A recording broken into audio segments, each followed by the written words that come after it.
Let me tell you a little anecdote. A few days ago, a lady said to me in Los Angeles, my husband died a year ago, and he shared with me a great lesson. On his deathbed, he said to me, come close. I want to tell you something. Listen very carefully. I can only say this once. I don't have much strength left. She said, I'm listening, darling. What is it? He said, remember this always. Each morning, the moment you take your head off the pillow, you have all you need.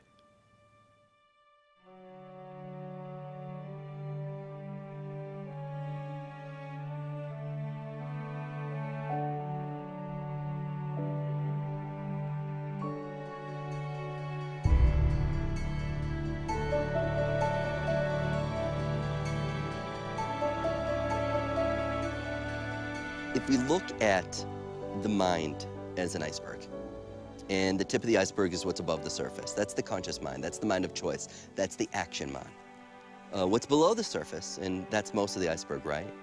That's the subconscious mind, like a submarine. You don't know it's there, but it's there, unless it surfaces.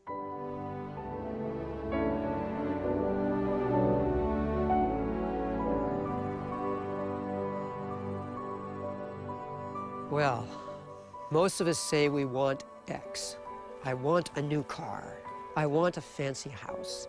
I want inner peace. I want a loving relationship. And then we start to go out into our world and we say, I will earn the right. And you start working away at life.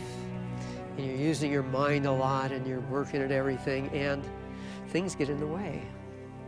Life seems to throw curves at you.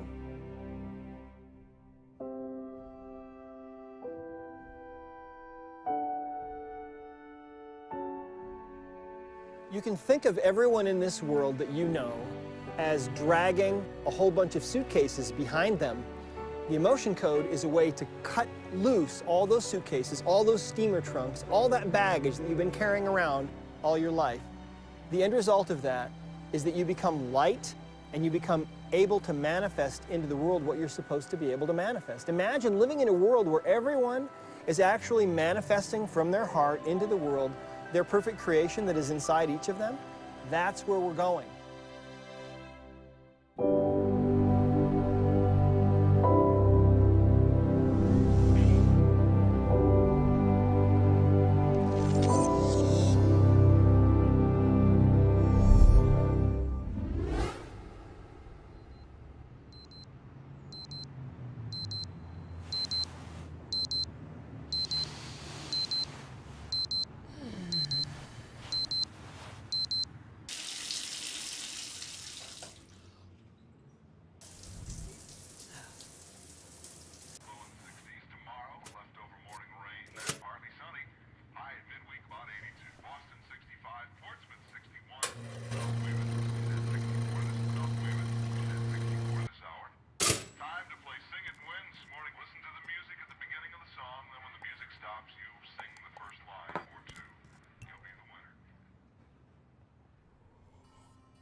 I am absolutely convinced that it is our trapped emotions and traumas and anxieties and unprocessed life experiences that we hold in our nervous system are the source of everything that ails us. One of the most profound things in my life has been able to share ancient wisdom that I came across just as a young guy traveling around the world and fascinated by communities that pretty much live off the grid, and they're long-lived, they're healthy, they're happy. And it always bothered me, how can they be that way without hospitals and doctors and miracle supplements and pills and capsules? They don't have any of that. What I've come to understand is at the core of every symptom, every stress, every dis-ease pattern that we experience, whether it be physical, whether it be emotional, are emotions, memories that are buried in our subconscious mind. And when these are triggered, our body reacts. It's called a maladaptive stress reaction. And what it means is that we're not able to adapt in the present moment, here and now. And what happens is our body reacts as if something from the past is going on right now. Now, when we react to conditions in our life, there is an emotional component that begins to create chemistry in our bodies because the body is interpreting an emergency situation.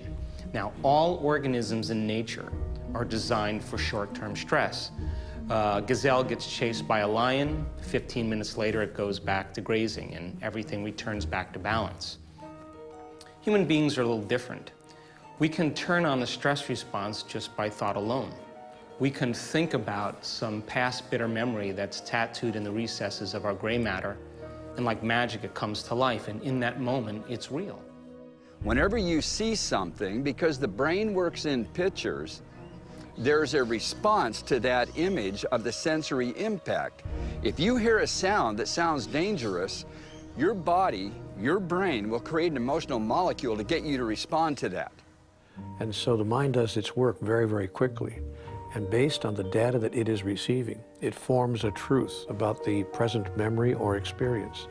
Based on that truth, it comes up with a thought that tells the self about that memory or experience. And based on that thought, we generate what we believe is the appropriate emotion to match that thought.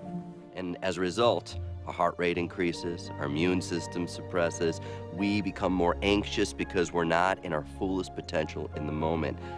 The core of every symptom, stress, and disease are emotions and memories, traumatic perceptions that are buried in our subconscious mind.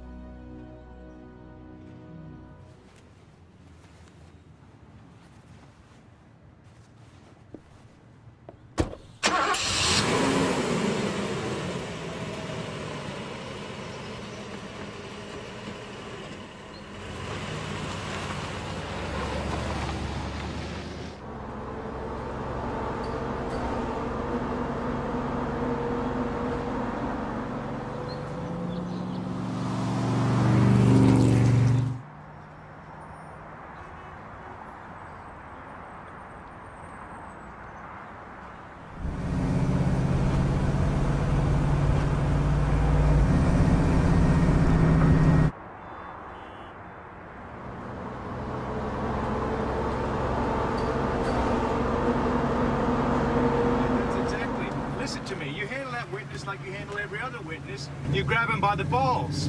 You take control of the situation. Otherwise, you and I are not working together ever again. Do you understand that? I don't need you to put me. Whoa! No, listen. No, listen to me. You go back there, you take...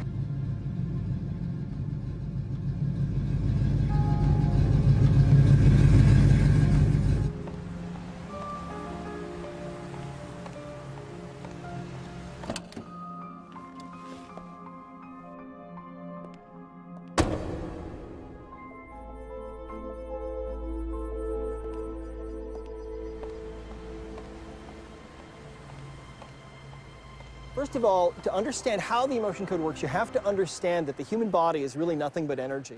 If you look at your hand, for example, that hand looks pretty solid. But if you were to magnify that hand 1,000,000 times, you'd be looking face to face with a single individual atom. And if you could look into that atom, you'd see there's really nothing in there but empty space and infinitesimally tiny energies zipping around at the speed of light. And that's really what we are. We're beings of pure energy. We are composed of all these countless energies, tiny energies, that are all flying in this close formation, giving us this experience that we're having in this world. Emotion means energy movement. And it's our thoughts that create our emotions. It's our emotions that create our behaviors. Well, when we feel an emotion strongly enough, what we're really feeling is a vibrational energy. Every emotion has its own specific vibrational frequency. Anger is a different emotional energy, a different frequency, a different vibration than frustration, and that's different than sadness, and they're all different. But when you're feeling an intense emotion, your whole being can take on this vibration, and it's during those times that sometimes the energy of that emotion that you're feeling is too powerful, and that energy can become trapped and stuck in the body. And a trapped emotion, we have found, is literally a ball of energy from about the size of a baseball to about the size of a cantaloupe. And these will lodge anywhere in the body and disrupt the normal energy field of the body. And because that's all the body really is an energy field, when you distort that energy field, you eventually start to have problems, because what you're really doing is you're distorting the tissues of the body themselves. And if you distort tissue and you irritate tissue long enough, that tissue starts to have problems, and it can go through those changes that we call cancer. So to me, one of the most fascinating things of the ancient Swinwet, the lady scholastic healers of ancient Egypt, was they knew there was only one disease, not 20, 26, 30, 36,000 diseases like we're taught today amongst the masses. They knew there was one, and it was chaos at the level of the neters. 600 BC, Democritus and others in the Greco-Roman period called that word the atomos. Today we know it as atoms. The only disease that exists in the human experience is chaos at the atomic level, which leads to chaos at the molecular level, which leads to chaos at the cellular level. And when enough cells are in chaos, you feel it as a sign or a signal of a chaos or an offense in the body. That's what the word symptom means, a sign or a signal of a chaos. It's been proven that every cell in your body works on a vibration, an energy field. The physical body is grown within an energy field that resonates at a particular vibration. Through stress, that vibration becomes weaker, causing the physical element to be under pressure. So the removal of stress creates health. I think it's the AMA says 80% of all health issues are stress related.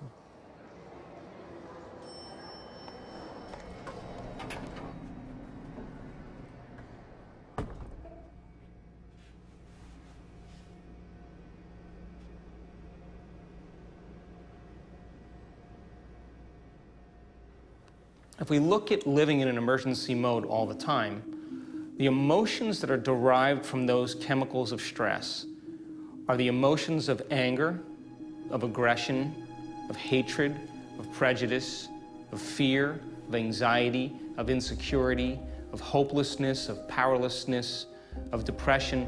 Those long-term effects of those chemicals are the emotions that most people call normal states of consciousness. In the ancient world, they knew that negative emotions store all through the anatomy of the body, and it affects the emotional physiology or function of the anatomy. Your body is your unconscious mind. It doesn't know the difference between an experience in your life that creates an emotional response and an emotion that we fabricate by thought alone. To the body, it's believing it's in the same environmental conditions. So it's a scientific fact that the chemicals of stress dysregulate and downregulate our genes that create disease. It's a fact. So if we can turn on a stress response just by thought alone, and those chemicals can make us sick, then by very definition, our thoughts can make us sick. They believed anciently that the emotions were actually generated by the organs in our bodies, and I believe that that's absolutely true. When we're feeling an emotion of anger, for example, that emotion is actually being created. That frequency is generated by the liver in most cases. Think about people who drink. Oftentimes, they overstimulate the liver and they become angry. On the other hand, the lungs produce the emotion of grief, among others, and so people who tend to have a lot of grief in their lives tend to suffer from lung issues. I want you to understand why different cultures knew. If you have a pain in your thumb, that's very significant and a very significant emotion. If you have a pain in your elbow, your shoulder, if you feel a little pain in your chest, in your hips, in your stomach, in your intestines, a lot of people don't understand anymore the connection of the entire body to the brain, and the brain seeing pictures that create emotions which create behaviors. Because emotions are a record of the past. And so if the emotion is stored in the body, then the body literally is living in the past. And the body, as the unconscious mind, believes it's in the same environmental conditions 24 hours a day, 7 days a week, 365 days a year. The body's literally living in the past. Emotions tend to build up, and we tend to push them away as they build up because we've been taught to resist things that don't feel good instead of feel the things that don't feel good. And we look for answers, and the problem is that the answers aren't out in our world, they're inside us. because the feelings are from inside us. When I look at the mathematics I've written and the concepts that these mathematics bring, it shows that within every proton, every subatomic particle in the nuclei of atoms is all the energy, all the information of all other atoms in the universe. So when we go inwards is when we actually connect with that oneness, with that connectivity of all things. We've got a physical body, and we've got an energetic body. And that energetic body is known as the chakra system, and there's 7 of them. And so our beliefs, the energy of our beliefs, is stored in the light body of our chakras. And depending upon which chakra is involved, influences how we then perceive ourselves in the world around us. And we call these trapped emotions patterns, but we do experience them that way. If it's an experience that we have not completed and come back to self, we do find a way to keep repeating those experiences. And so we re-traumatize ourselves. We pick partners that create re-traumatizing experiences that we had as a child with one of our primary caretakers or our parents or school teachers when we were very impressionable. We keep creating the same emotional dynamics, the same creative frustrations, the same physiological disabilities, and because our energy is not flowing.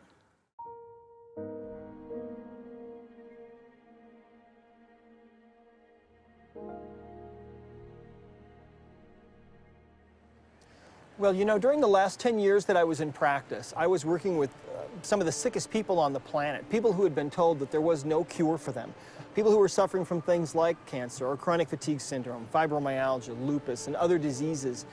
What I found was that the subconscious mind absolutely holds the key to understanding the true underlying reasons why those people were sick. Now, our subconscious mind from conception to puberty, primarily conception to 7 years of age, is programmed with emotions, memories. From the beginning of your birth, you start encoding the world in good experiences and bad experiences, and the unconscious mind holds this and stores it and makes it real to your conscious mind later on in life. We're successfully producing whatever it is we produce. If you're depressed, you're doing something correctly inside your mind. If you have pain inside your mind, there's a resource to help create and manifest it in a belief system.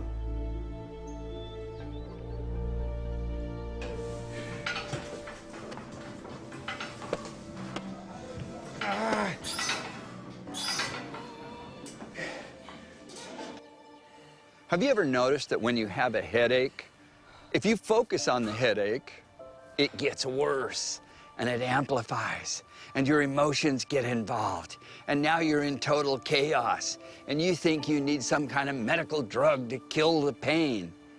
That doesn't cure anything. That's a neurotoxin and it just blocks the electric signal. Get to the cause. What is the negative source, the toxic emotion and or the toxicity of something that you're eating and drinking that's also affecting your emotions in a negative way? Detox it, clear it. And there's no doubt that one of the leading causes of physical pain is the storing of negative emotional molecules.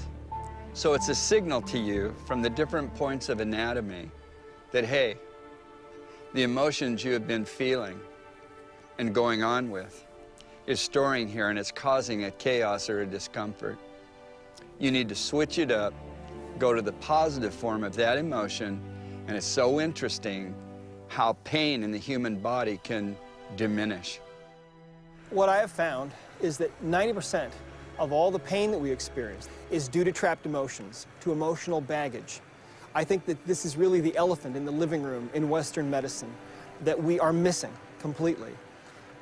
When people are in pain in Western medicine, we give them drugs to suppress that pain. When people have diseases, we give them medications to suppress the symptoms of those diseases, when in reality, those symptoms are the body crying out, telling us there's something wrong here. The imbalances that we suffer from are what ultimately manifest as disease. And the single biggest imbalance that we suffer from is emotional baggage, our trapped emotions, those energies that stay with us after these traumatic emotional events that we suffer from. The stresses and upsettedness that seems to come into our life, they change. And as they change, our world changes. It's absolutely astounding that changing how you relate to something changes everything in your world. So many of us become defined by past experiences, and we live by those emotions, but that's not who we are. Those emotions are just a record of the past, and when we begin to become aware of that, then we begin to retire the old self, neurologically, biologically, genetically, and we begin to create a whole new self. And so what happens in today's world, because of what we have set up that we call civilized society, so many of the things that are pushed upon the masses create negative emotional molecules. Once they're formed, they're real, and you can't even get them out of the body unless you know how to. Because they're like magnesium and calcium, if you don't know how to get them out of the body, they store in anatomical sites and actually affect physiology, the function of the anatomy. And that leads to diagnostics of disease or discomfort. It's important we understand how to remove negative emotional molecules and restore them with positive emotional molecules. That's the very foundation of health, life, and longevity.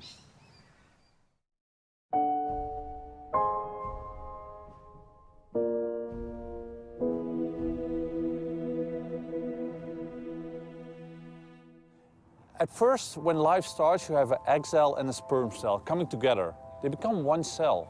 They become 2 cells, they become 4 cells, they become 8 cells, until you have like 50 trillion cells. And during the course of a lifetime, you get burns, you get cuts, you break something, you get a bacteria, you get a virus, anything. And the body restores itself, the body heals itself. So when you consider that that is a normal process, I don't think that there's a mistake in the body that actually causes disease. So if that's the case, there must be a very specific use for diseases or symptoms to occur.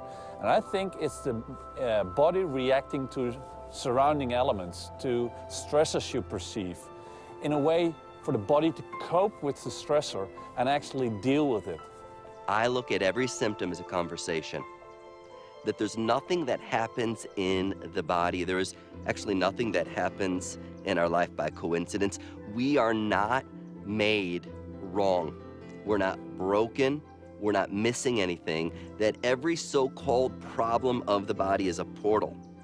It's a doorway to access this invisible, unseen energy that is guiding our cells to communicate from our brain to our body, from our body to the outside world, so that we can adapt in any given moment. And so when we can begin to look at symptoms, when we can begin to look at our behaviors, whether it be addiction, whether it be, obsessive, compulsive, ritualistic ways of being, as a conversation, then we can join the dialogue.